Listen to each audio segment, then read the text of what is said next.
chains had worn grooves into Heather Spicer's wrists, silver-laced iron that burned like frozen fire against her skin. 2 years in this dungeon. 2 years of stone walls weeping moisture and darkness so thick she could taste it. Counting heartbeats in the silence. Surviving on stale bread and the stubborn refusal to break. And today, they were dragging her upstairs to watch him crown another woman. The summons had come at dawn, shoved through the slot in her cell door. Parchment so fine it seemed obscene in this place of rot and despair. She'd recognized the handwriting immediately. Warren Sampson's hand. Precise. Controlled. The same script that once wrote her love letters now commanded, "You are summoned to bear witness." The coronation begins at noon. Attendance is not optional. No signature, no explanation. Just the Alpha's seal pressed into black wax. A wolf's head that seemed to snarl at her from the page. Heather had laughed. A bitter, broken sound that echoed off the wet stones. Bear witness. As if she were a guest, not a prisoner. As if the last 730 days hadn't been his verdict, his punishment, his erasure of everything they'd been. On your feet. The guard's voice cut through her thoughts, rough and indifferent. Hands seized her arms, too tight, too rough, hauling her upright. Her legs nearly buckled. 2 years of captivity had stolen her strength, left her pale and gaunt, a ghost of who she'd been. "I can walk," she managed, voice hoarse from disuse. "Sure you can." But they didn't release her. Instead, they dragged her toward the door she'd walked through in shackles 24 months ago, believing she'd never see daylight again. The stairs stretched upward, steep and endless. Each step sent pain shooting through Heather's atrophied muscles. The guards hauled her forward without mercy, and she forced herself to climb, to breathe, to survive this final humiliation. She should have known better than to confront Megan Ortega that night. The memory played behind her eyes, vivid and merciless.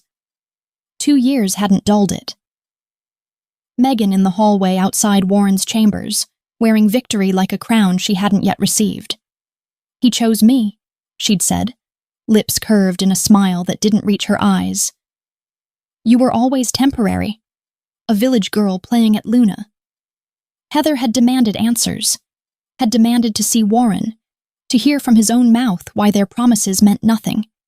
And Warren, Alpha Warren Sampson, the man who'd traced her scars with gentle fingers and whispered forever against her skin, had stood there as his enforcers seized her, his face carved from stone, and declared her guilty of threatening his chosen Luna. "Dungeon," he'd said, voice empty of everything they'd shared. "Until I decide otherwise." 2 years was his decision. Sunlight hit her face like a slap. Heather gasped, stumbling, eyes watering after so long in darkness.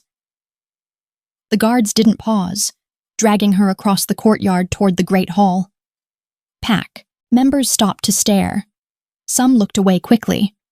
Others watched with expressions ranging from pity to satisfaction, as if her suffering confirmed something they'd always believed about girls like her. Girls with no pack name, no bloodline, no right to stand beside an alpha. Heather lifted her chin. Let them look. Let them see what Warren Sampson did to those who dared love him. The great hall blazed with ceremony. Every torch burned, every banner hung, every surface gleamed with polish and preparation. The pack had assembled in formal ranks, visiting alphas from allied territories, elders in their ancient robes, enforcers standing at attention. All eyes faced forward toward the dais where Warren sat on the alpha throne, and beside him, Megan Ortega stood in Luna white, radiant and victorious. The guards shoved Heather to the side, forcing her into the shadows along the back wall. Silver chains clinked as she steadied herself.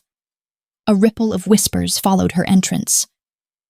That's her, the prisoner, the one who threatened the Luna to be.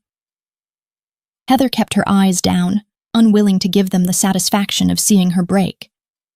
But she could feel Warren's presence like a physical weight, even from across the room. 2 years hadn't changed that. The bond she'd thought they shared still pulled at something deep in her chest, a phantom limb aching where it had been severed. Against her will, she looked up. Warren sat motionless on his throne, broader than she remembered, harder, as if the last 2 years had carved away everything soft and left only the alpha. His dark hair was longer, touching his collar. His jaw was set in that expression she knew too well, the one that meant he'd made a decision and would not be moved. He looked older. Tired. Empty. Good, she thought viciously. I hope it cost you something, too. Megan stood beside him, a vision in white silk and silver embroidery, her dark hair woven with moonflowers. Beautiful, poised, everything an alpha's Luna should be. She surveyed the assembled pack with satisfaction, one hand resting possessively on the arm of Warren's throne. Elder Mona McGee stepped forward, carrying the ancient Luna crown on a velvet cushion. The crown was old beyond memory, forged from silver and bone, etched with symbols that predated written language. Every Luna in Warren's bloodline had worn it. Now it would rest on Megan's head. Heather's nails bit into her palms. This is it. Watch him crown her. Watch him give her everything he promised you. Then you'll know it's real, and you can finally let it die. Mona's voice echoed through the hall, formal and ancient. We gather to witness the ascension of Megan Ortega, chosen Luna of Alpha Warren Sampson, guardian of this territory, keeper of our traditions. Warren stood. The hall fell silent. Do you, Megan Ortega, accept the burden and honor of the Luna's crown? Do you vow to protect this pack, to uphold our laws, to stand as equal beside your alpha? I do. Megan's voice rang clear and confident. Heather forced herself to watch, forced herself to breathe. Mona lifted the crown, holding it high for all to see. The silver caught the torchlight, glowing softly. Then she lowered it toward Megan's head. The temperature dropped. Not gradually, but all at once, as if winter had crashed through the windows. Heather's breath misted in front of her face. Torches flickered and dimmed. The assembled pack shifted uneasily, confusion rippling through the ranks. And the crown. The crown screamed, not sound but sensation, a vibration that rattled Heather's bones and set her teeth on edge. The silver metal glowed red-hot in Mona's hands. The elder gasped and nearly dropped it as the crown bucked and twisted like a living thing, resisting her grip. What? Megan stepped back, eyes wide. The crown wrenched itself from Mona's hands and clattered to the floor, rolling across polished stone. It spun once, twice, and came to rest. At Heather's feet. Every head turned.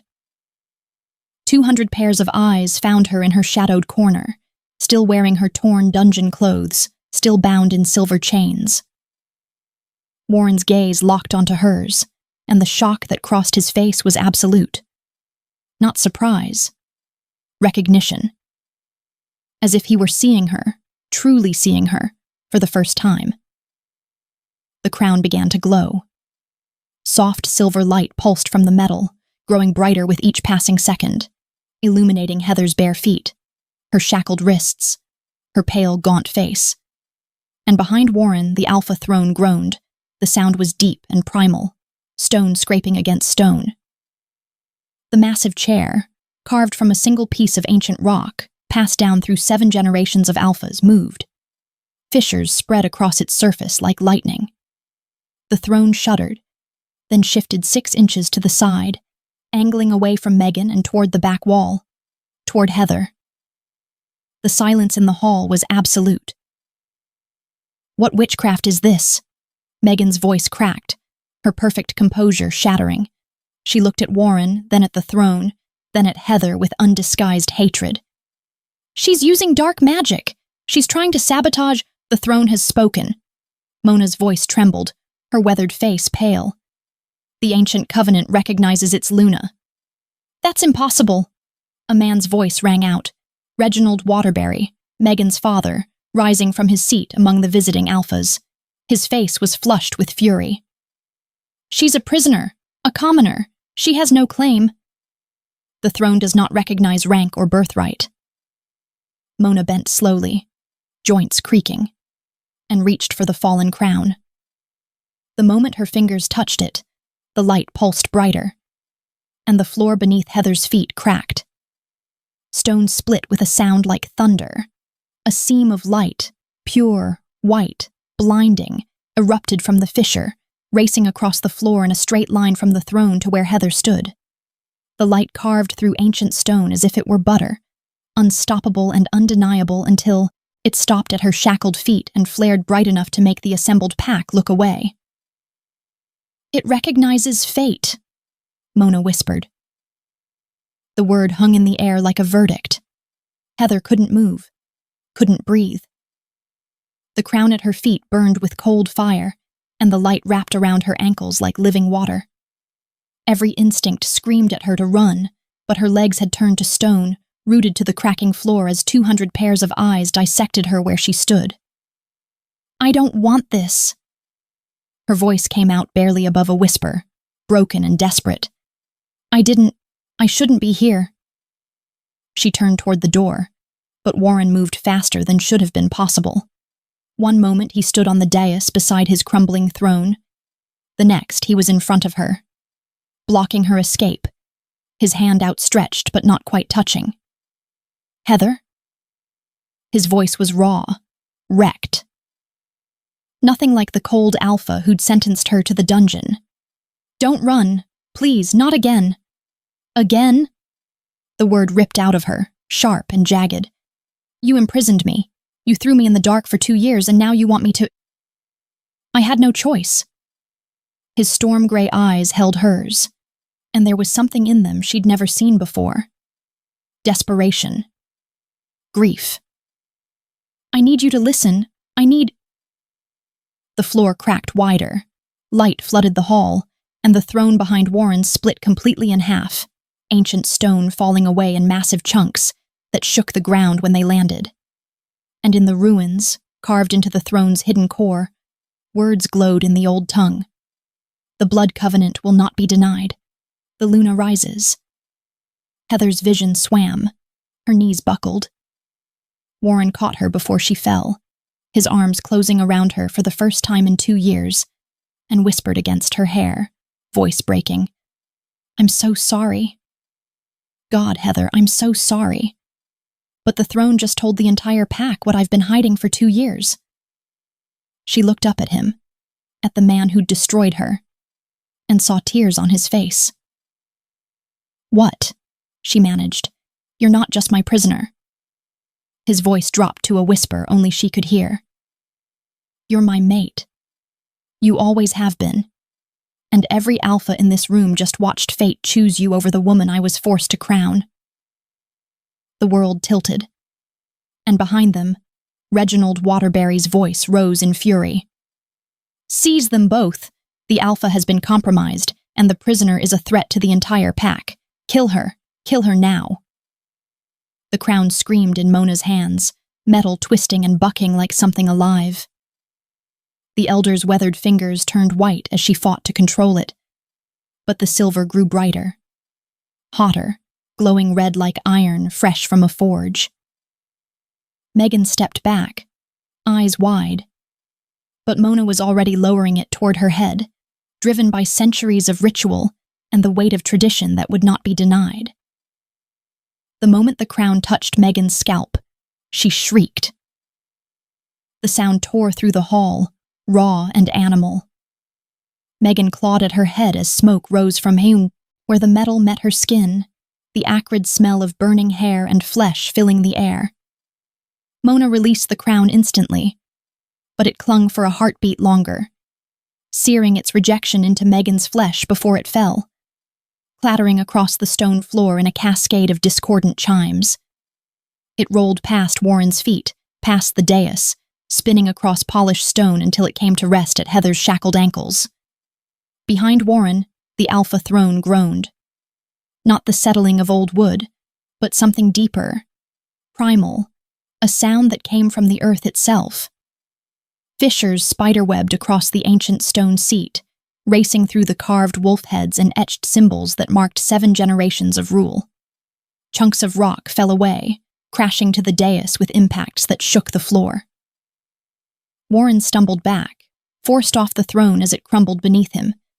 He caught himself against the wall, staring at the disintegrating seat with an expression Heather had never seen on his face before. Not anger, not confusion, but something close to terror. The floor beneath Heather's feet cracked with a sound like thunder. She looked down and watched stone split in a perfect line, racing away from her toward the dais. Light erupted from the fissure, pure and white and blinding, carving a path through ancient rock as if the earth itself were opening. The light shot forward, unstoppable, until it reached the base of the crumbling throne and flared so bright the assembled pack turned away, shielding their eyes. Then the voice came.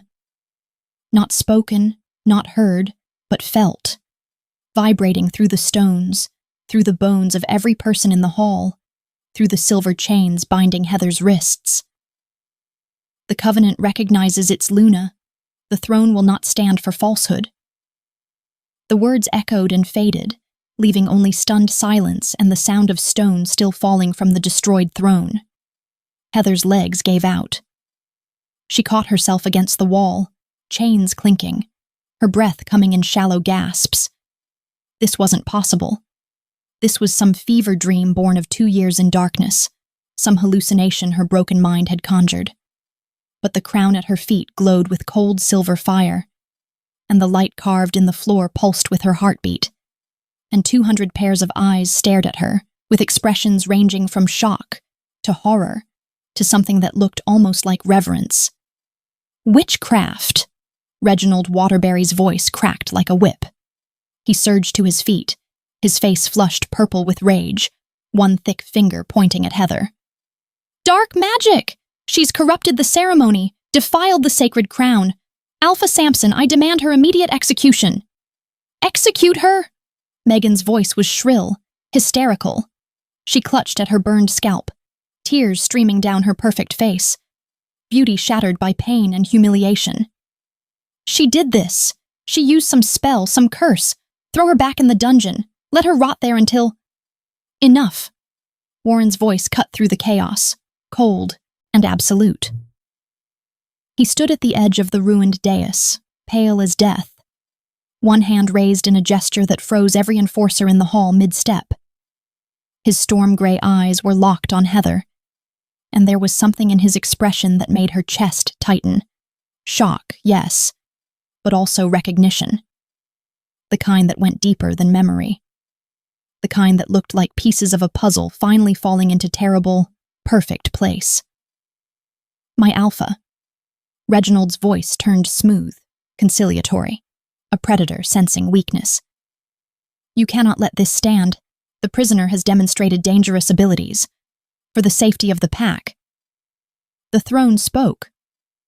Warren's voice was hoarse, barely above a whisper, but every person in the hall heard it. The Covenant recognized her. The throne is corrupted. Reginald took a step forward, his eyes calculating. Or the girl has manipulated ancient magic she doesn't understand. Either way, she's a threat. You imprisoned her for threatening your Luna. Now she's destroyed your coronation, humiliated your chosen mate, and made a mockery of pack law. There's only one response to this. Warren finally looked away from Heather, his gaze cutting to Reginald with an edge sharp enough to draw blood. You want me to kill her? I want you to protect your pack. Reginald's smile didn't reach his eyes, as any alpha would. The hall held its breath. Heather pressed back against the wall, her chains biting into burned wrists, waiting for Warren's verdict. She'd survived 2 years in his dungeon. She knew exactly how far his mercy extended, but Warren was staring at the crown at her feet, at the light still glowing in the fractured floor, at the ruins of his throne where words carved in the old tongue blazed with undeniable truth. His jaw worked. His hands clenched and unclenched at his sides. When he finally spoke, his voice carried the weight of a decision that would reshape everything. No. The word fell into the silence like a stone into still water. Reginald's expression darkened. Megan made a sound of protest, but Warren kept his eyes on Heather, and there was something in his face that looked almost like relief, as if he'd been holding his breath for 2 years and could finally let it out. "No one touches her," he said, louder now, addressing the entire hall. "The throne has spoken, the covenant has chosen, and I will hear what it has to say before I make any judgment."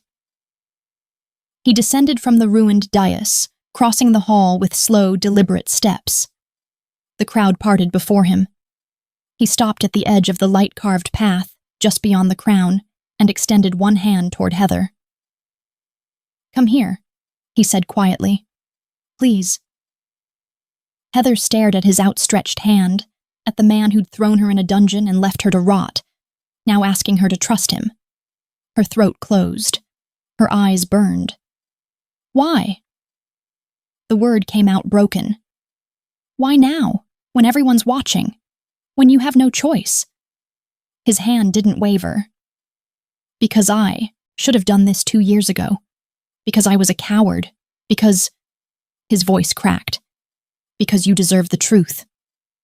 Behind him, Reginald's face twisted with fury. Megan sobbed. The assembled pack watched in stunned silence as their alpha stood before a chained prisoner, hand outstretched, waiting for an answer that would determine the fate of them all. Warren didn't wait for Heather to take his hand. He turned to the assembled pack, his voice carrying the absolute authority of an alpha who would not be questioned. "This ceremony is dismissed. Everyone out. Now." The crowd erupted in protest. Reginald stepped forward, face purple. "You cannot." "I can and I will." Warren's eyes flashed gold, wolf rising to the surface. "This is pack business, and you are a guest in my territory, Waterbury. Leave. Before I forget courtesy and remember you're the one who's been undermining my authority for 2 years." The threat hung in the air, sharp and undeniable. Reginald's jaw worked, but he couldn't challenge an alpha in his own hall, not without starting a war. He gave a curt nod and stalked toward the doors, his enforcers falling in behind him. Megan tried to follow, clutching her burned scalp. But Warren's beta, Miguel Pritchett, blocked her path. "The medical wing," Warren said quietly. "Get her burns treated, keep her comfortable, but she doesn't leave the estate." Miguel nodded and guided the sobbing woman away. The rest of the pack filed out in tense silence, casting backward glances at Heather still pressed against the wall, the glowing crown at her feet, the path of light carved between them. Elder Mona was the last to leave. She paused in the doorway, her ancient eyes meeting Heather's. "The old magic doesn't lie, child," she said softly. "Whatever you think you know, whatever he told you, the stones know the truth." Then she was gone, and the great hall fell silent except for the sound of stone still settling and Heather's ragged breathing. Warren crossed to her in 3 strides. His hands went to the shackles at her wrists, and Heather flinched back instinctively. He froze, pain flashing across his face. "I'm not going to hurt you." His voice was raw. "I'm taking these off. I should have taken them off 2 years ago." He produced a key, the same key that had locked her in that cell, and his hands shook as he fitted it into the first lock. The silver clicked open, and the shackle fell away. Heather gasped as blood rushed back into her compressed wrist, the skin beneath rubbed raw and scarred. Warren made a sound low in his chest, something between a growl and a sob, and moved to the second shackle. When both chains lay pooled at her feet, he stepped back, putting distance between them as if he didn't trust himself to stay close. "Talk," Heather said. Her voice was steel wrapped in exhaustion. You have 60 seconds to explain why I shouldn't walk out of here and never look back. Warren dragged a hand through his hair, and for the first time since she'd known him, he looked utterly lost. I never wanted to imprison you. God, Heather, that's the last thing I... He broke off, jaw working. 3 weeks before that night in the hallway, the Alpha Council summoned me. Reginald led the meeting. He gave me an ultimatum. What kind of ultimatum? Choose his daughter as my Luna and publicly denounce you, or the council would declare your village was harboring rogues and burn it to the ground. The words came out flat, dead. They had documents prepared, testimony from witnesses, a warrant already signed. All they needed was my refusal to execute it. Heather's breath caught. Her village. The place she'd grown up. Where her mother still lived. Where children played in streets she'd walked 1,000 times. You're lying. I wish I was. Warren met her eyes, and the agony there was too raw to be fabricated. Reginald wanted his bloodline on my throne. He wanted the alliance, the territory, the power. And he knew the one thing I couldn't let happen was you or your people getting hurt because of me. So you threw me in a dungeon. The words tasted like ash. You let me rot for 2 years. Let me think you'd betrayed me. Let me believe everything between us was a lie. I staged it. His voice broke. The confrontation with Megan. I told her what to say, where to stand, when to provoke you. I needed a public reason to imprison you. Something that would satisfy the council and keep Reginald from looking deeper. Because the dungeon was the only place I could keep you safe. Heather stared at him. The room tilted. Safe. Reginald wanted you dead. If I'd refused his demands outright, if I'd chosen you publicly, he would have killed you. Made it look like an accident. A rogue attack. Something I couldn't prove. But if you were imprisoned under pack law, under my direct custody, he couldn't touch you without declaring war. Warren took a step toward her, hands raised as if approaching a wounded animal. I've spent 2 years negotiating with the council, building alliances, gathering evidence of Reginald's corruption. I was 3 weeks away from having enough to move against him. 3 weeks, and then I could have freed you, publicly claimed you, given you the truth you deserved. 3 weeks, Heather repeated. Her hands were shaking.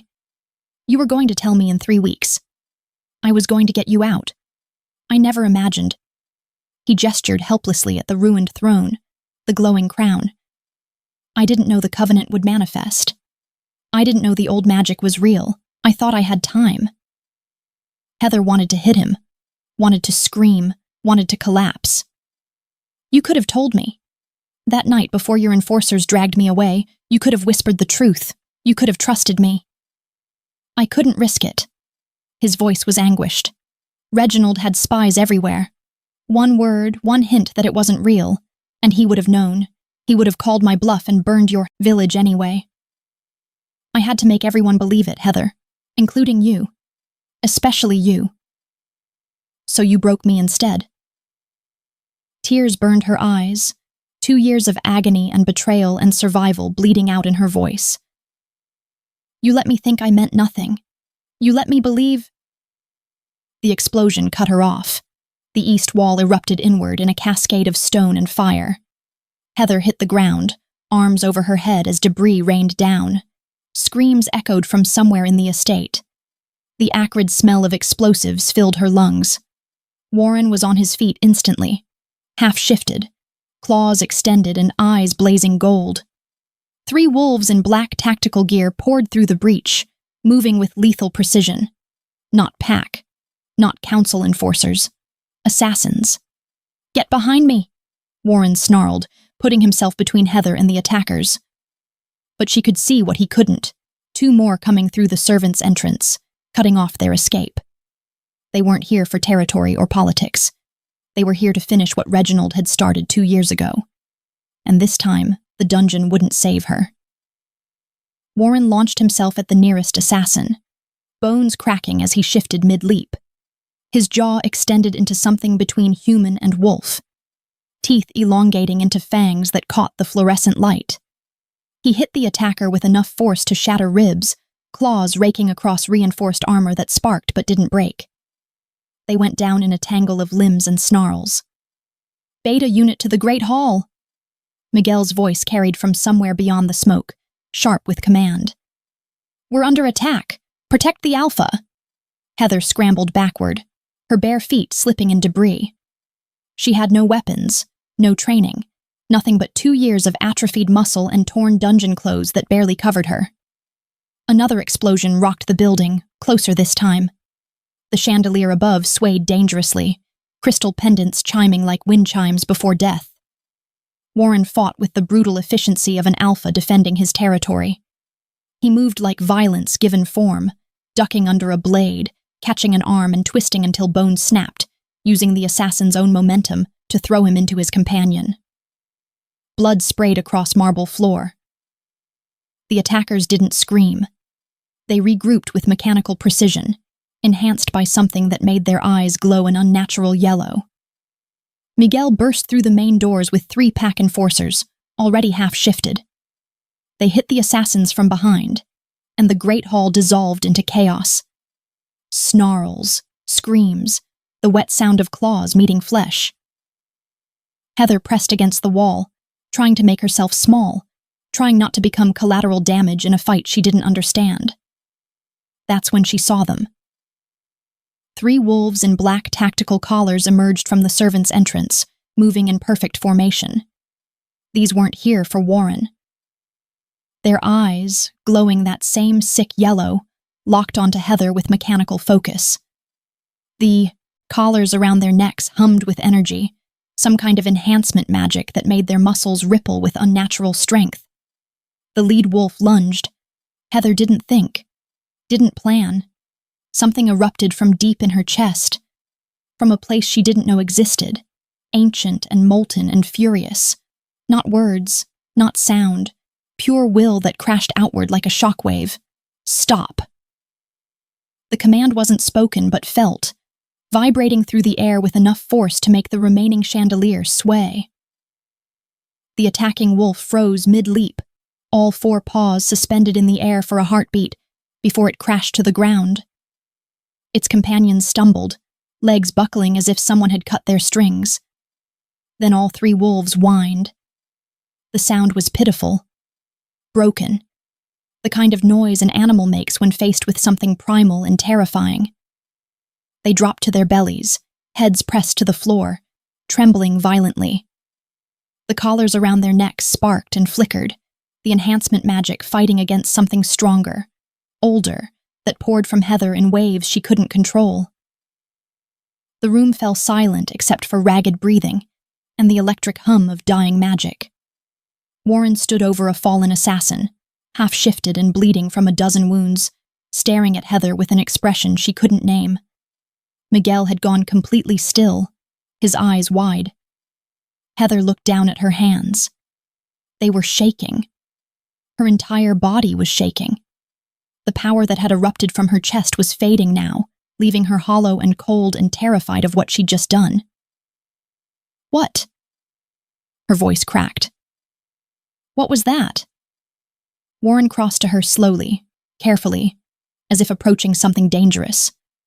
Behind him, the 3 wolves remained prostrate, whimpering. "Luna command," he said quietly. "But that level of power, that kind of absolute submission." He shook his head. "I've never seen anything like it." "Beta unit, secure the perimeter." Miguel's voice snapped his enforcers into motion.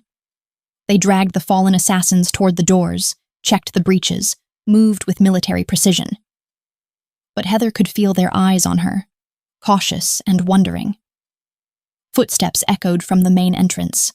Elder Mona rushed in, her ceremonial robes singed, medical bag clutched in one gnarled hand. She took in the scene, the destruction, the blood, the prostrate wolves still trembling at Heather's feet, and her ancient eyes went wide. "Blessed ancestors," she whispered. "It's real. The covenant is real." Warren caught Heather as her knees gave out. He lowered her gently to the floor, still sticky with blood, and Mona hurried over. Her hands went to Heather's face, her neck, checking for injuries with practiced efficiency. "I'm fine," Heather managed. "I'm not hurt, your chest."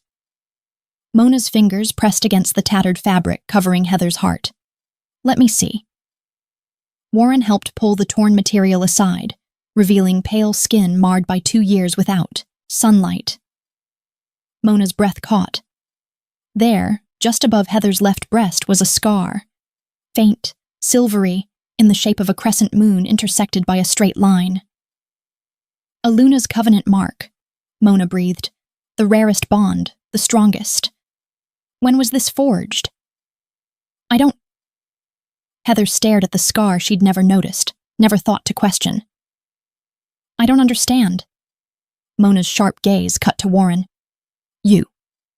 When did you exchange blood with her?" Warren had gone completely still, his face draining of color. "5 years ago," he said slowly, as if pulling the memory from somewhere deep and buried. "There was a border skirmish.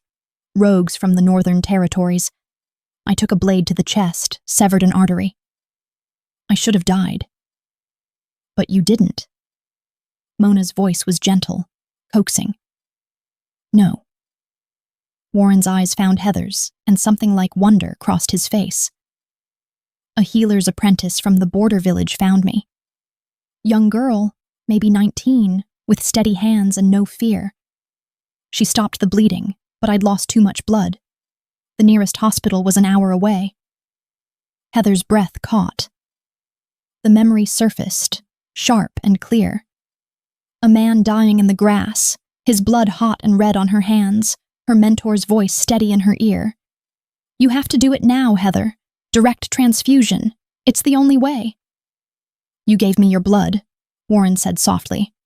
"Straight from your vein to mine. Emergency field transfusion. You saved my life." "I didn't know who you were," Heather whispered. You were dying. I couldn't let you die." "Blood freely given in a moment of mortal need," Mona said, her voice thick with emotion. "Mingled in sacrifice, witnessed by the earth itself. That's how a blood covenant forms, the rarest, most powerful mate bond in our history. It transcends pack law, territorial boundaries, even death itself." She traced the scar on Heather's chest with one finger. "This mark proves it. You've been bound to Warren Sampson for 5 years. The throne didn't choose you tonight, child. Fate chose you 5 years ago. The throne just finally recognized it." Heather looked at Warren, at the man she'd loved and hated, who'd imprisoned her and broken her, and apparently been tied to her soul since the moment her blood had flowed into his veins. "Why didn't you tell me?" she asked. "I didn't know." His voice was wrecked. "I didn't know what it meant. I just knew that after that day I couldn't stop thinking about you, couldn't forget your face. And when I saw you again 2 years later," he broke off. "I thought it was just attraction, just love. I never imagined it was fate." Outside, sirens wailed. More pack members were arriving, securing the estate, tending to the wounded. But in the destroyed Great Hall, surrounded by blood and broken stone, Heather and Warren stared at each other across the truth that had taken 5 years and 2 years of hell to finally surface. They weren't just mates. They were covenant-bound. And nothing, not Reginald, not the council, not even death itself, could break what their blood had forged. Warren stood abruptly, his expression shifting from wonder to something harder, more calculating. "The attack," he said, voice sharp with realization. "It wasn't random. They came right after the throne revealed the covenant. Someone knew what would happen." "Reginald!" Miguel appeared from the smoke, wiping blood from a blade. "Had to be. He orchestrated this whole thing, the forced coronation, the timing. He wanted Heather exposed and vulnerable." "Which means he knows about the blood covenant." Warren's jaw clenched. "And he knows it's not complete." Heather pushed herself to her feet, ignoring how her legs trembled. What do you mean, not complete? Mona's face was grave. A blood covenant formed in emergency is powerful but unstable. It requires formal binding through ritual to reach its full strength. Until then, you're vulnerable. Both of you. The bond can be severed by certain magics, or broken entirely if one of you dies before the binding is complete. Then we complete it. Warren turned to Heather, and there was something fierce in his eyes. Tonight. Now. Whatever it takes. You don't get to decide that. Heather's voice came out sharper than intended. You don't get to make choices for me anymore, Warren. Not after... She broke off, the weight of 2 years pressing against her chest. I need time. I need to think. We don't have time. Warren gestured at the destruction around them. Reginald just sent assassins into my estate. He'll send more. And next time, they won't stop until you're dead and the covenant is broken forever. You want time? Fine. But you're staying here, under my protection, where I can keep you safe. Keep me safe. The words tasted bitter. Like you kept me safe in the dungeon? Warren flinched as if she'd struck him. Heather. I'll stay. She held up a hand, cutting him off. But not because you demand it. Because I'm too tired to run, and because I need answers. But you don't own me, Warren Sampson, not anymore. She walked away before he could respond, her bare feet leaving bloody footprints on ruined marble. The estate's gardens were untouched by the attack, a pocket of peace in the chaos. Heather sat on a stone bench beneath ancient oaks, wrapped in a blanket someone had given her, watching the moon rise over the trees. The covenant mark on her chest ached with a phantom warmth, as if her body remembered something her mind had forgotten. Mind if I sit? Heather looked up to find a man approaching, tall, broad-shouldered, with kind eyes and graying hair. He wore the badge of head enforcer, and there was something familiar about the set of his shoulders that suggested he'd known Warren a long time. Wesley Gray, he said, settling onto the bench with a grunt. Warren's oldest friend. Knew him since we were pups running through these same gardens. Come to convince me to forgive him? Heather's voice was tired. Tell me how hard this has been for him? Actually, I came to tell you he's been dying. Wesley's bluntness made her turn. Not metaphorically, literally. The bond's been killing him since the day he locked you up. Heather's breath caught. What? Blood covenants work both ways. They connect you, body and soul. When one half is suffering, the other feels it. All of it. Wesley stared at his hands. Warren hasn't had a full night's sleep in 2 years. Can't eat more than a few bites without feeling sick. Miguel found him collapsed in his office more times than I can count. The pack doctor said his heart was failing, that the stress was too much, but we knew the truth. The bond was tearing him apart because you were in pain and he couldn't fix it. He put me there, Heather whispered. He chose that. He chose your life over his own, over his pack, over everything. Wesley's voice was gentle. I'm not saying he was right. I told him 100 times there had to be another way. But Reginald had him cornered, and Warren believed, rightly or wrongly, that the dungeon was the only place you'd be safe. And it cost him everything. He's been a ghost these 2 years, walking and talking but barely alive. Heather closed her eyes against the tears that burned there. Why are you telling me this? Because he won't. Because his pride and his guilt won't let him show you how much he's suffered.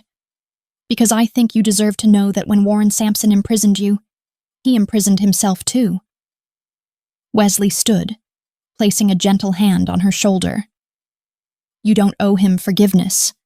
You don't owe him anything. But if you're going to make a choice about that ritual tonight, make it knowing the whole truth. He loved you enough to break both of you. Now you get to decide if what's broken can be repaired. He left her alone with the moonlight and the terrible weight of truth. Midnight found Heather standing in the sacred grove, bare feet on moss-covered earth. wearing a simple white dress someone had found for her. The grove was ancient, ringed by oaks so old their roots had carved patterns in the ground that looked almost like words. Mona waited at the center, beside a stone altar carved with symbols that predated language. Warren stood opposite the altar, and when his eyes met Heather's across the sacred space, the vulnerability there nearly undid her. "Are you certain?" Mona's voice was quiet. "Once this is complete, there is no severing. You will be bound in life and in death, your souls woven together beyond any pack law or council decree."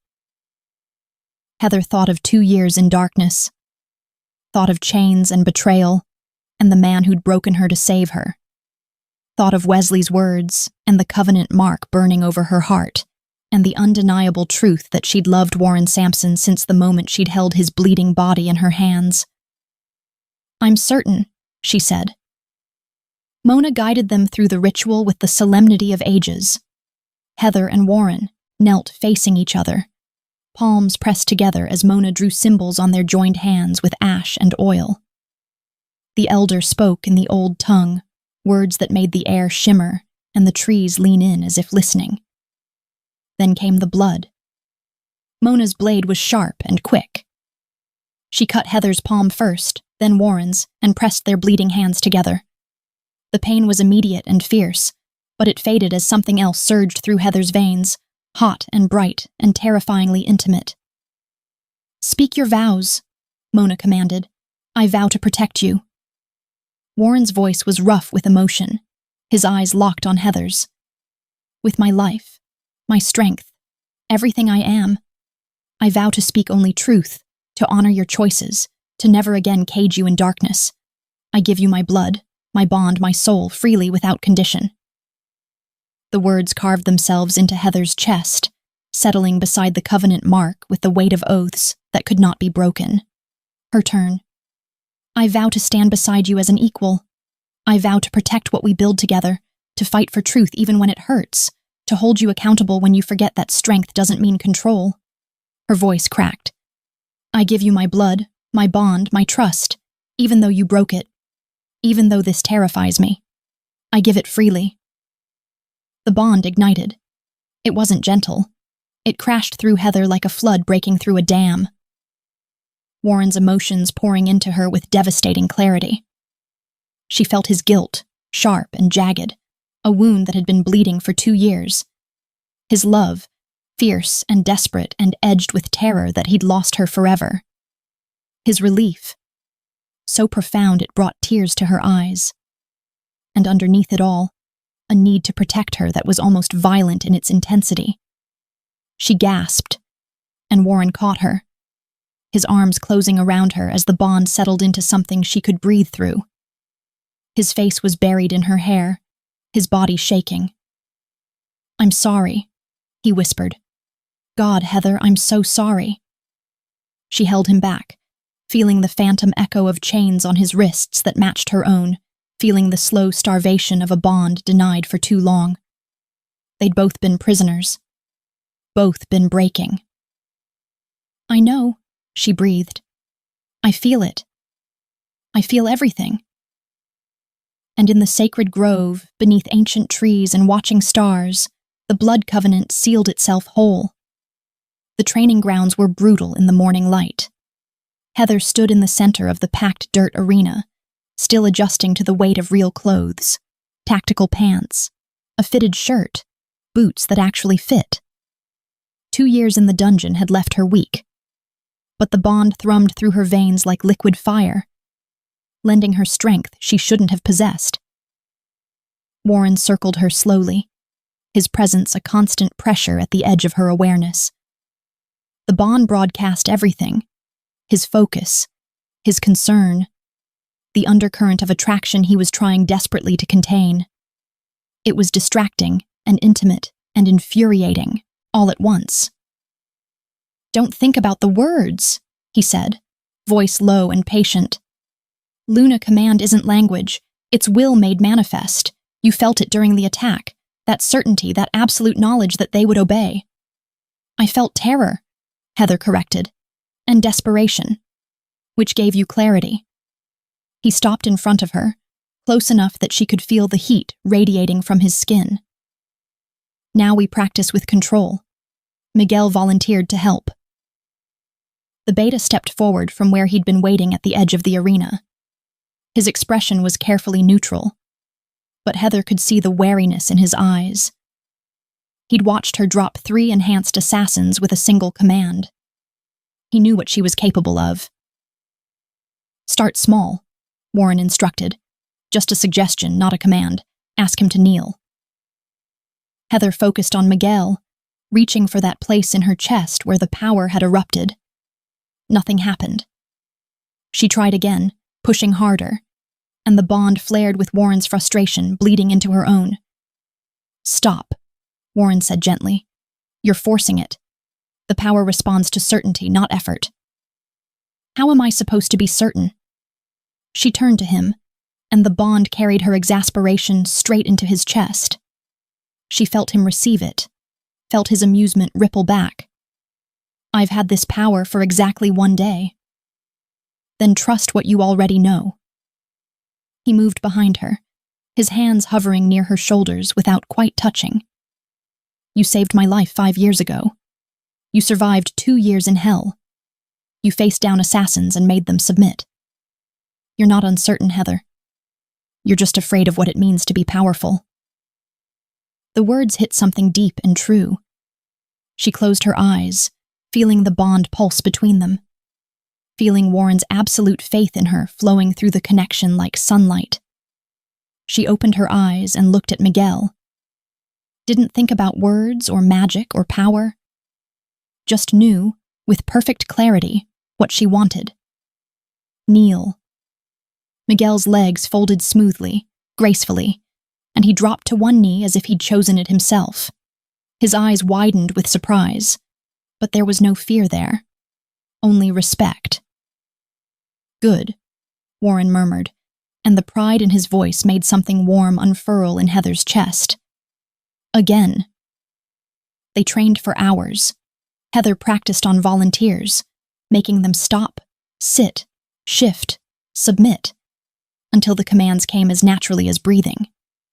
The bond made it easier and harder, Warren's emotions tangling with hers until she couldn't tell where she ended, and he began. Every success sent satisfaction flooding through both of them. Every failure brought shared frustration that had to be untangled before they could continue. And underneath it all, the attraction neither of them acknowledged, but both felt burning through the connection, like a current they couldn't shut off. By the time Miguel called for a break, Heather was exhausted and exhilarated and acutely aware of how close Warren was standing, how his eyes tracked her every movement. Miguel. One of the perimeter guards jogged into the training grounds, breathing hard. We found something in the North Woods. You need to see this.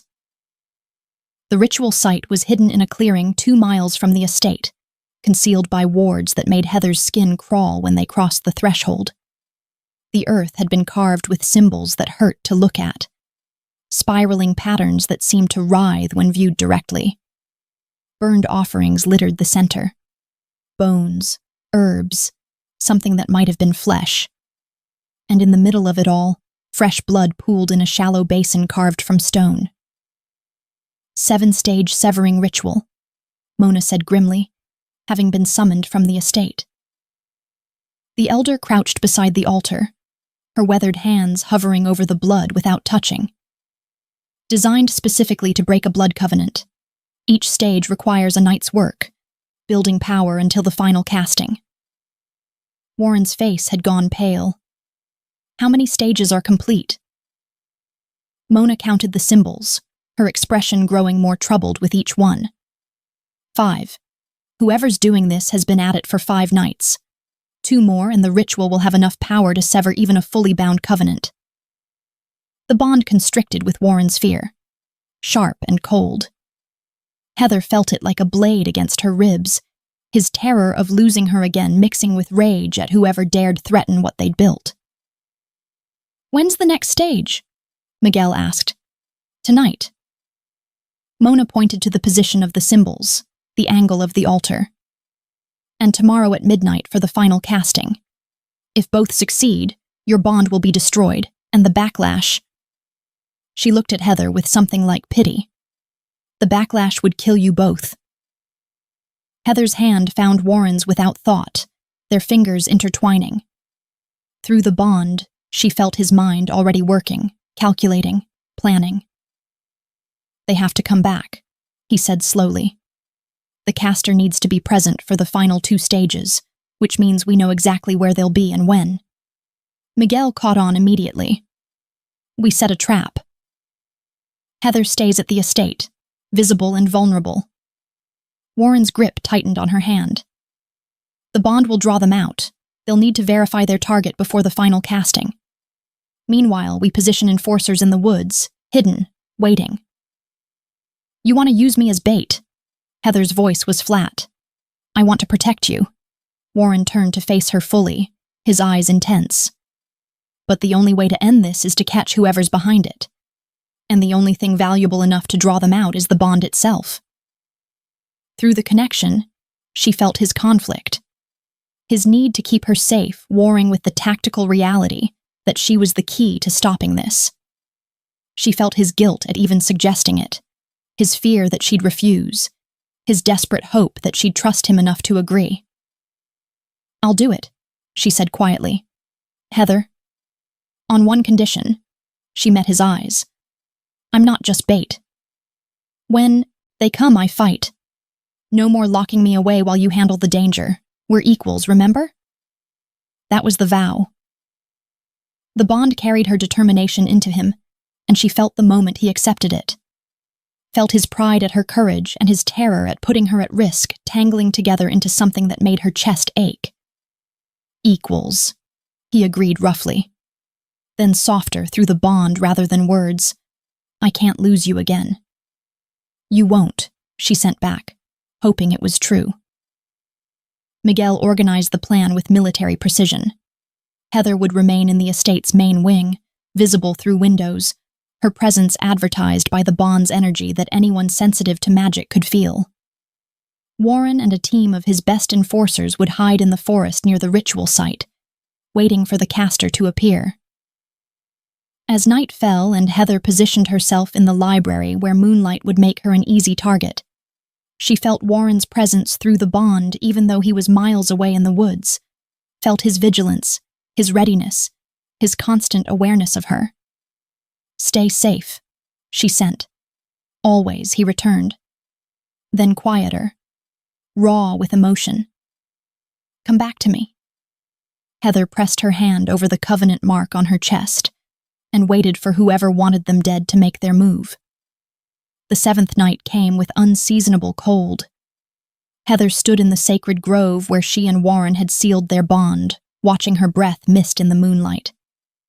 The ancient oaks seemed to lean in closer than before, their branches forming a cage of shadows. Warren and his enforcers were positioned in the forest beyond, hidden but close enough to intervene the moment the caster appeared.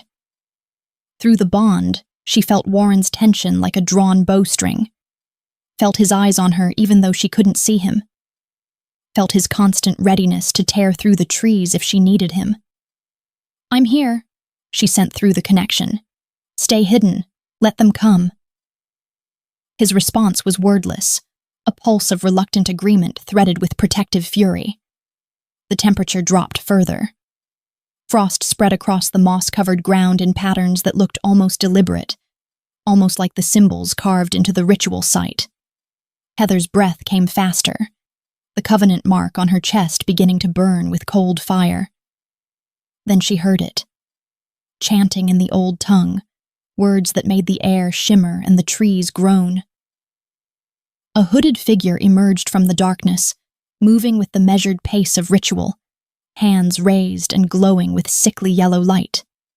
The voice was female, high and desperate, speaking words that tasted like blood and ash.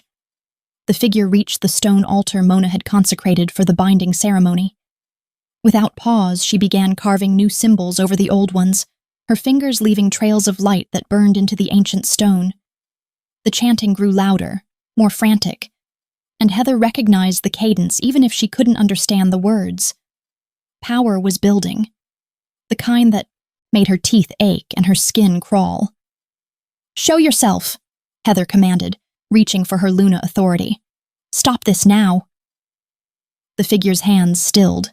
Slowly, deliberately, she reached up and pulled back her hood. Megan Ortega's face was gaunt and desperate, her eyes glowing with borrowed magic that didn't belong in a human body. Ritual scars covered her palms, still bleeding, and her hair, once perfect, hung in tangled disarray. She looked like someone who'd been breaking herself piece by piece for something she'd never have. "You," Heather breathed. "Me." Megan's voice was raw. "Did you think I'd just accept it? That I'd watch the throne choose you, watch him bind himself to you and do nothing?" She laughed, bitter and broken. "I loved him. I actually loved him, and he looked at me like I was a political arrangement he had to endure." "So you're trying to kill us?" Heather's hand went to the covenant mark burning on her chest. "Destroy the bond because you can't have him?" "I'm trying to save him," Megan's shout echoed through the grove. "My father gave me this ritual. He said it would erase the false bond, let Warren choose freely without fate's interference. He said Warren would finally see me for who I am, instead of being blinded by some village girl who got lucky with a blood transfusion." Through the bond, Heather felt Warren's shock and rage colliding, felt him moving closer, still hidden but ready to strike. "Megan, stop." Heather kept her voice level despite the fear clawing at her throat. "Your father is lying to you. This ritual won't make Warren love you. It'll kill us both. Better dead than bound to the wrong person." Megan slammed her bleeding palm onto the altar, and the world screamed. The ritual ignited with the force of a bomb detonating. Light exploded from the carved symbols, racing outward in concentric circles that carved themselves into the earth. A barrier of crackling energy erupted around Megan, sealing her inside the ritual circle, and the bond stretched like a rope pulled to breaking. Pain lanced through Heather's chest, white-hot and devastating, as if someone had hooked the covenant mark with barbed wire and was pulling. She fell to her knees, gasping, feeling Warren's agony echo through the connection. The bond frayed, threads snapping one by one, each break sending fresh waves of pain that stole her breath. Warren, she sent through the rapidly deteriorating connection. His response was fractured, breaking apart. "Hold on, coming!" Warren burst from the trees with Miguel and the enforcers behind him, already half-shifted, eyes blazing gold. He slammed into the barrier with enough force to crack stone, but the magic held. He roared, claws raking across the shield, but it repelled him with bursts of energy that left scorch marks on his skin. "Let me through!" His voice was ragged, desperate. "Megan, stop this!" "I can't." For the first time, fear crept into Megan's expression. The glow in her eyes flickered. "It's already started. The ritual. It has to complete, or what?" Heather forced the words through gritted teeth, still kneeling, one hand pressed over her spasming heart. Megan's face went pale. "Or it consumes everything in the circle. The magic needs an anchor. If I don't finish the severing, it'll take me instead." "Your father knew that." Mona's voice cut through the chaos. The elder stood at the edge of the grove, her expression grave. "He gave you a death trap disguised as salvation." Understanding crashed through Heather, even as another thread of the bond snapped. "He's using you. Reginald doesn't care if Warren loves you. He wants the territory." Megan's voice broke. "He wants Warren's territory. Once the bond breaks, once you're both dead from the backlash, he'll claim Warren was compromised, that his death left a power vacuum. The council will have no choice but to award him control." Tears streamed down her face, mixing with the blood on her hands. "I was supposed to be Luna. That was my reward for performing the ritual. But he never intended me to survive it, did he?" "No." Mona's voice was gentle despite the truth it carried. "You were a tool, disposable once you'd served your purpose." The barrier pulsed, growing brighter. Inside the circle, the symbols Megan had carved began to smoke and burn, eating into the ground. The magic was accelerating, feeding on itself, building toward a crescendo that would tear them all apart. Megan looked at Heather, then at Warren clawing uselessly at the barrier, then at her scarred, bleeding hands. "I can't stop it," she whispered. "The ritual needs a complete severing or a complete binding. It won't accept anything else." Another thread snapped. Heather screamed, feeling Warren's agony mirror her own. They were running out of time. Minutes, maybe seconds, before the bond broke entirely and the backlash killed them both. "Then bind it." The words tore from Heather's throat, desperate and certain. "The ritual needs completion. Give it completion. Reverse the severing. Make it a binding instead." "I don't know how." Megan's voice was small, broken. "I only learned destruction, not creation. My father made sure of that." Warren's fist hammered against the barrier, blood streaming from his knuckles. "Someone tell me how to reach her!" Mona was already moving, pulling components from her bag with practiced efficiency. "The barrier's keyed to the ritual. Only someone bloodbound can pass through." Her ancient eyes found Heather's. "Only you?" Heather looked at the barrier that had repelled Warren's strength like it was nothing. Looked at Megan trapped inside, sobbing and desperate. Looked at the bond stretching thinner with each passing second. "I have to go in," she sent to Warren. His response was immediate, furious. "No, you'll be trapped. The magic will... It's already killing us." She pushed herself to her feet, swaying. "Let me try to save us all."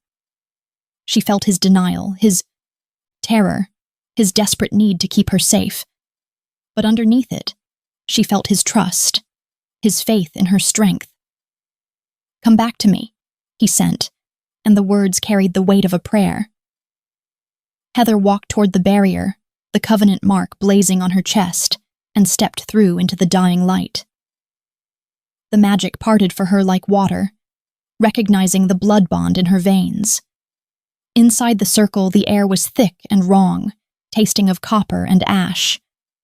The carved symbols burned brighter, feeding on the severing energy, and Heather could feel the ritual pulling at the threads connecting her to Warren, unraveling them with methodical cruelty. Megan looked up from where she knelt beside the altar, her glowing eyes wide with shock. "You shouldn't be able to. The barrier should have. Blood calls to blood." Heather's voice was steady despite the agony in her chest. "Show me how to reverse it. Show me the binding." "I told you I don't know." Megan's hands shook over the altar, blood still dripping from her ritual scars. "My father only taught me to destroy. He never..."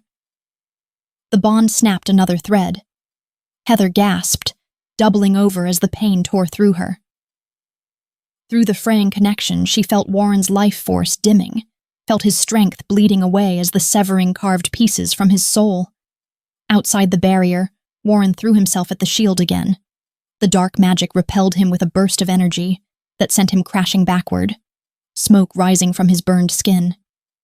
He was back on his feet instantly, slamming into the barrier with the desperation of someone watching everything that mattered die beyond his reach.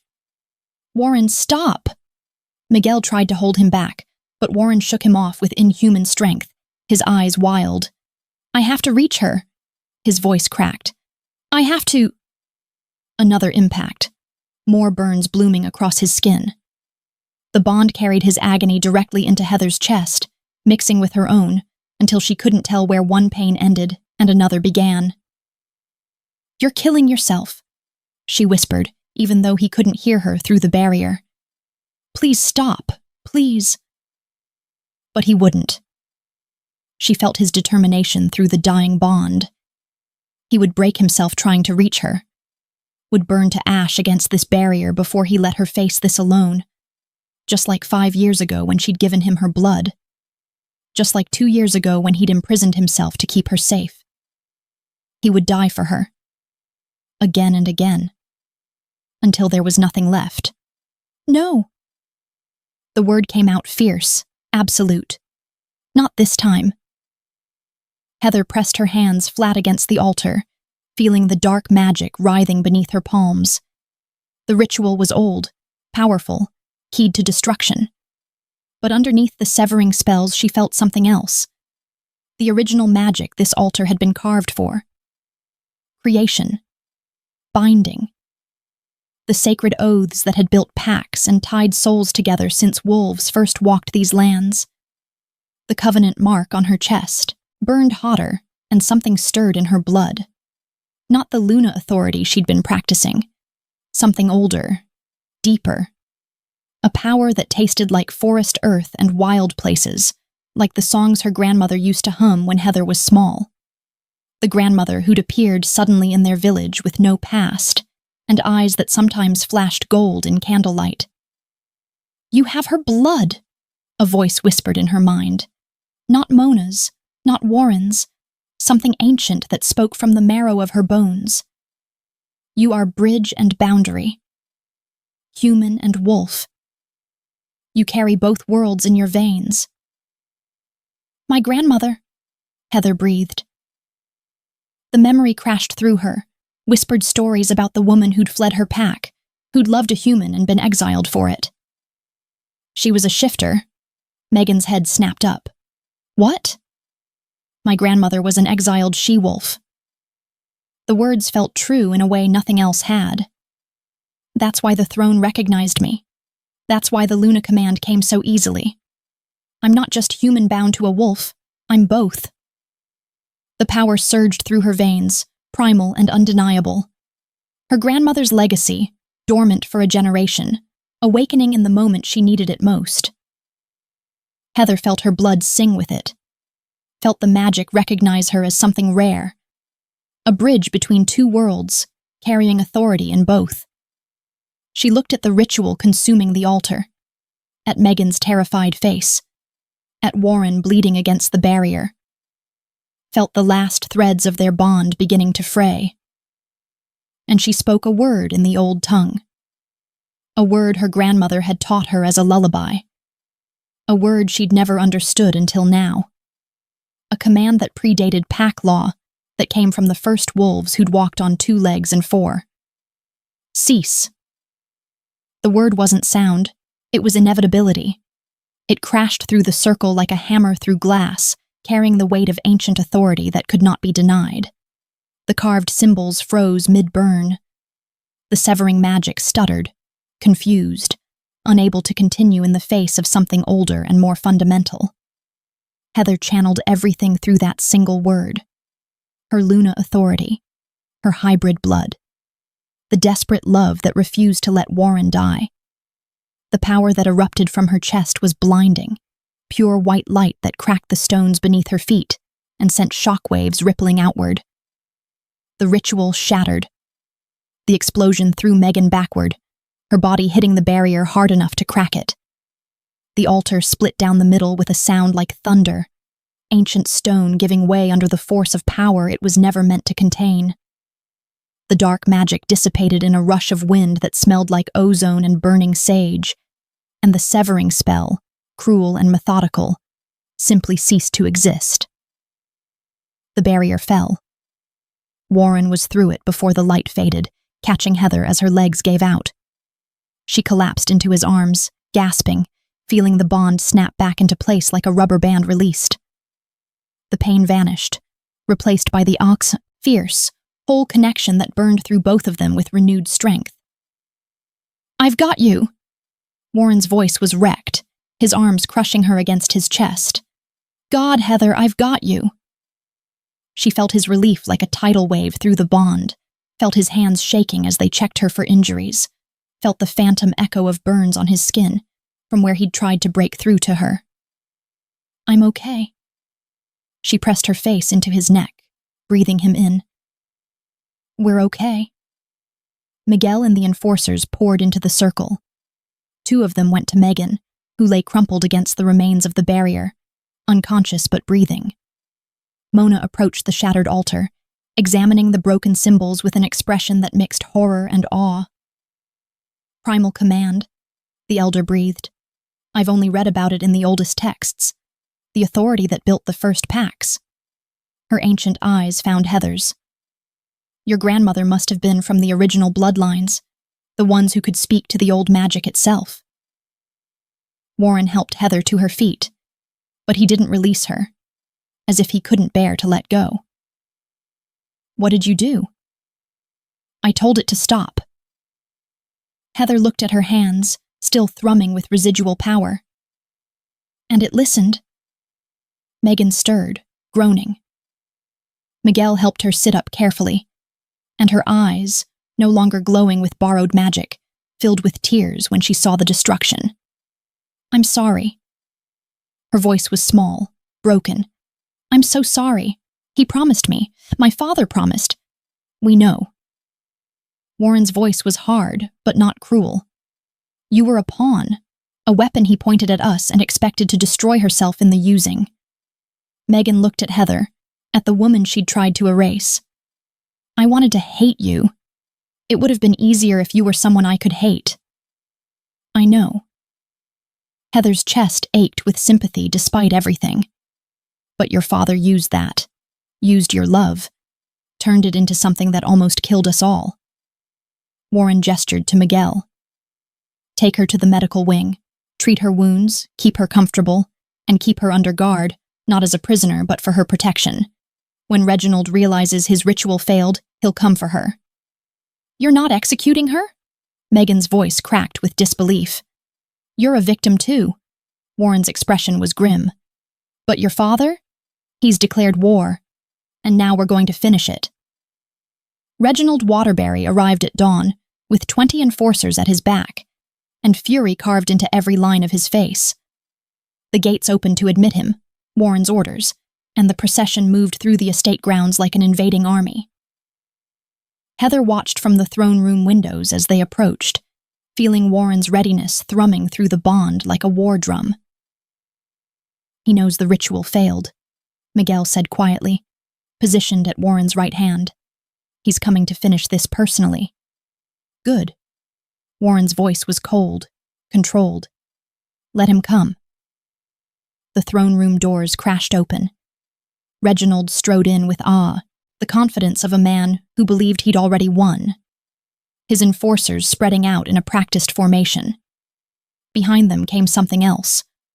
Wolves that moved wrong, their eyes glowing with the same sickly yellow magic that had powered Megan's ritual. Corrupted, enhanced, abominations of dark magic and forced transformation.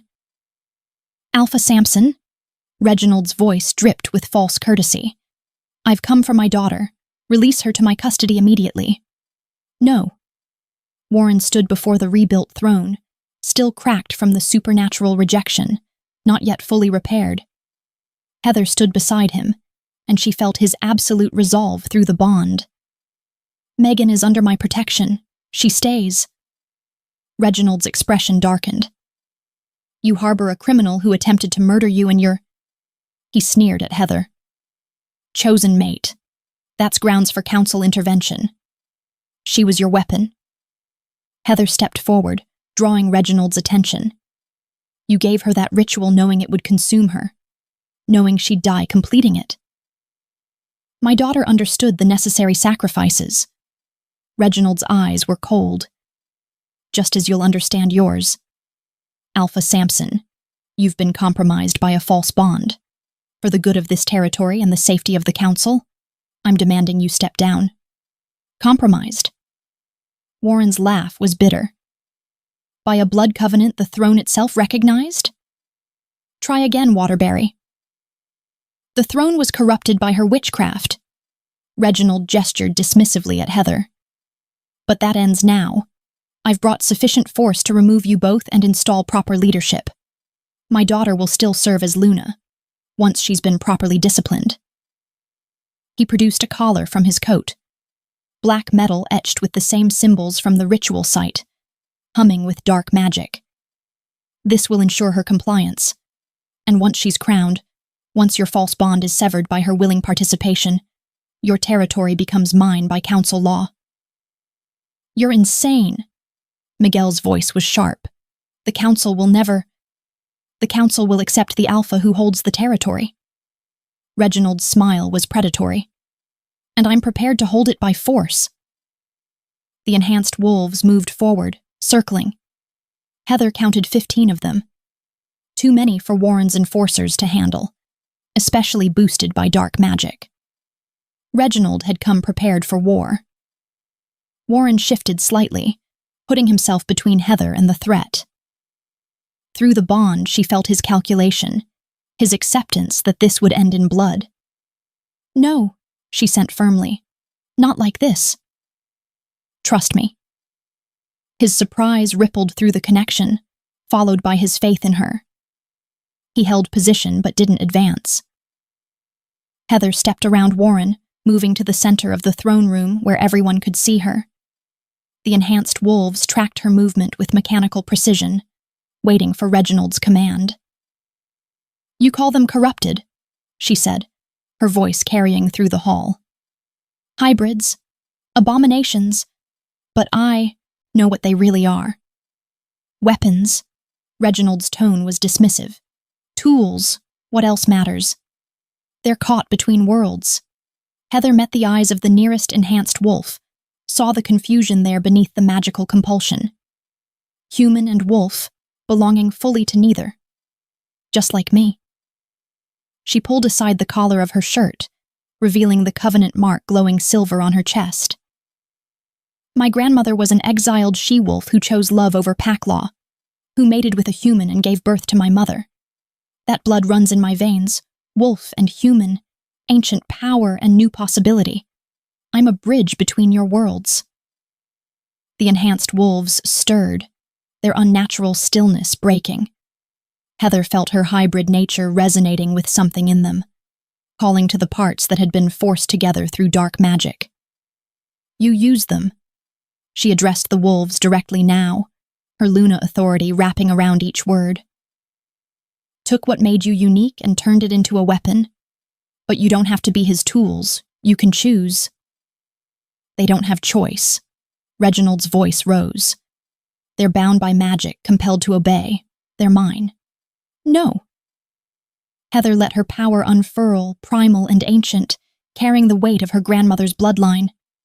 "They're theirs, and I'm offering them freedom." She spoke in the old tongue, the same language she'd used to shatter the ritual. But this wasn't a command, it was an invitation. A choice offered to those who'd never had one. Choose your own path. Serve tyranny or embrace freedom. The blood that makes you different makes you powerful. Use it. The collars on the enhanced wolves sparked and flickered. One by one, the yellow glow faded from their eyes, replaced by natural colors, gold, amber, green. They shook themselves like waking from nightmares, and when they looked at Reginald, there was no obedience there, only rage. "No." Reginald backed toward the door. "Obey me! I command!" The lead wolf lunged, not at Warren or Heather, but at Reginald himself. The others followed, surrounding the alpha who'd enslaved them, who'd torn them apart and forced them together for his own ambition. Reginald's enforcers moved to protect him, but Warren's pack met them halfway, and the throne room erupted into chaos. Warren moved like death itself, cutting through Reginald's forces with brutal efficiency. Miguel fought at his side, the beta unit forming a wall of protection around Heather. But the enhanced wolves, free now, choosing their own battles, stripped away Reginald's defenders one by one until the alpha stood alone, bleeding and desperate. "You've lost, Waterbury." Warren's voice was final. "Yield." Reginald snarled and shifted, throwing himself at Warren with the desperation of someone with nothing left. They met in the center of the throne room, alpha against alpha, and the fight was brief and brutal.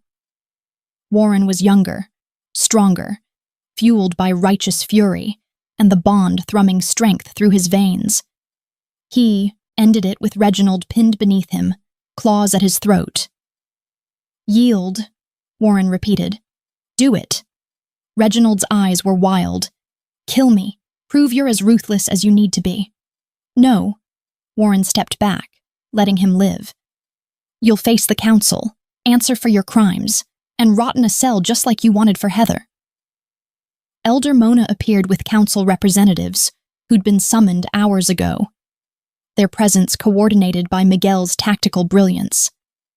They took Reginald into custody, his threats and curses fading as he was dragged from the hall. The enhanced wolves, free now, truly free, bowed to Heather before disappearing into the forest, choosing their own paths. 3 days later, the throne room stood rebuilt, every crack repaired, every stone replaced. The pack assembled in formal ranks, but the ceremony felt different this time. Real. Right. Heather wore a gown of silver and white, her hair loose, the covenant mark visible above her heart. She approached the throne not as a prisoner but as an equal, and when she sat, the ancient stone shifted beneath her, reforming itself to fit her perfectly. Elder Mona lifted the Luna crown, cool now, gentle, free of the burning rejection it had shown Megan. She placed it on Heather's head, and it settled like it had been made for her. Warren knelt before the throne, not in submission, but in partnership. I vow to rule beside you as an equal, to honor your voice, your choices, your strength, to protect both human and wolf communities under our care. Heather extended her hand, and he took it, rising to stand beside her. Forever, she said softly. No more chains. No more chains, he agreed, and sealed the vow with a kiss that tasted like freedom.